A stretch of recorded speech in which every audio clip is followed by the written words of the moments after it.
Shalom Abracha, que le bon Dieu vous protège, vous donne la santé, la joie, la prospérité si Dieu veut. Bien sûr, Pessah il approche, et le travail à la maison il approche. Et bien sûr, l'histoire de la fête de Pessah, on va la raconter. Et bien sûr, après on va se préparer pour bien fêter cette fête-là, en cachérisant la maison, etc., etc. Eh bien, si vous avez besoin de l'aide, eh bien, demandez à vos enfants de vous aider. Parce que c'est important que chacun de la famille participe au nettoyage de la maison.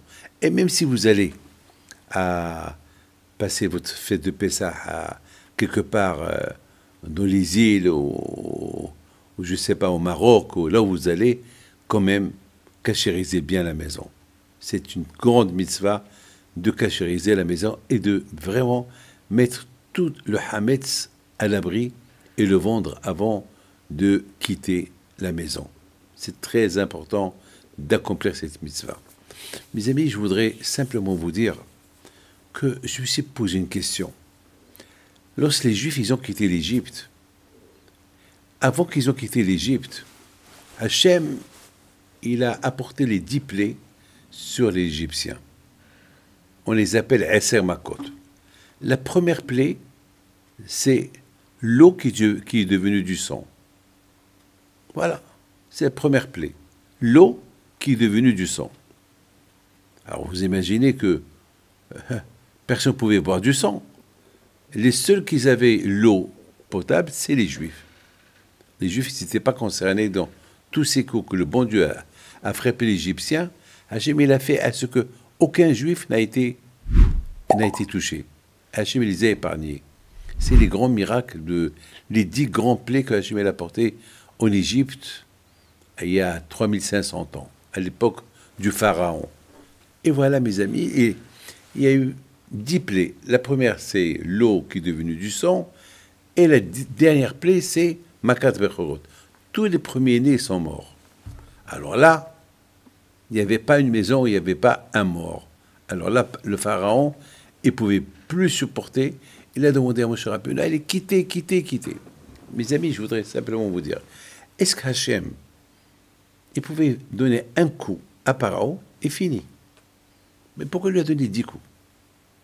Eh bien, vous savez, mes amis, que la réponse, c'est que Hachem, il a voulu donner l'espace, le temps aux Juifs d'avoir l'émouna en Dieu. Les Juifs, pendant 1 an, lorsqu'ils voyaient tous ces plaies que Hachem, il frappait le Pharaon, ils voyaient la main de Dieu, ils s'habituaient avec Akadosh Baruch Hu. Vous savez, il y a une différence, quelqu'un qui gagne chaque jour de l'argent, alors chaque jour il est content, que s'il gagne une grosse somme d'argent, d'un seul coup, il va être content. Un jour, après ça, il oublie. Hachem, il a voulu que les bénis Israël se réjouissent pendant 1 an de tout ce qu'il est en train de faire pour eux. Mais mes amis, il a surtout voulu leur apprendre que c'est Hachem, c'est le bon Dieu qui donne la vie, et c'est le bon Dieu qui prend la vie. Lui, il la donne, et lui, il la prend. Alors, Makat Dam, Dam, c'est le sang. Le sang, c'est la vie. Quand il a voulu montrer au béni Israël que c'est lui qui donne la vie. Les Égyptiens, ils ont compris que sans le sang, on ne peut pas vivre. Mais s'il n'y a que du sang, aussi on ne peut pas vivre. Donc quand il a montré aux Égyptiens, avec le coup de Makat Dam, la plaie du sang, l'eau qui est devenue sang, pour qu'il rappelle que Hachem, c'est lui qui donne la vie. Et la dernière plaie, c'est Makat Bechorot. Makat Bechorot, c'est tous les premiers-nés sont morts. Ça veut dire que Hachem, il peut prendre la vie. Lui, il la donne et lui, il la prend. C'est très important. Malheureusement, beaucoup de gens, ils ne veulent pas, les gens, ils restent aveugles, ils ne veulent pas voir la vérité. Pour eux, c'est la vie, c'est la vie. Attends, mais qui donne la vie?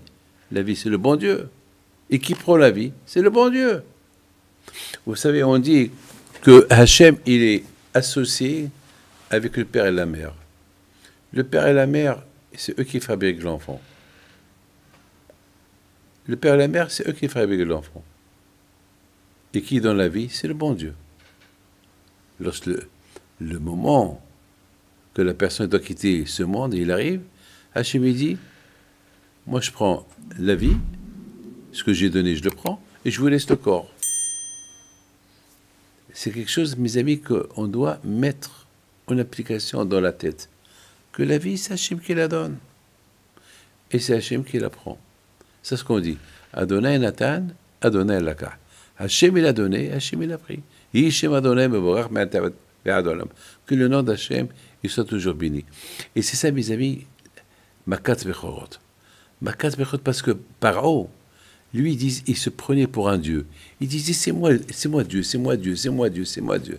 Quand je vois, il a joué avec lui. Il a dit, Paro, Al-Ahmar, toi, tu n'as rien du tout. Toi, tu n'es qu'une créature. Tu es minime, regarde-toi, tu es un petit nain, tu n'as rien du tout.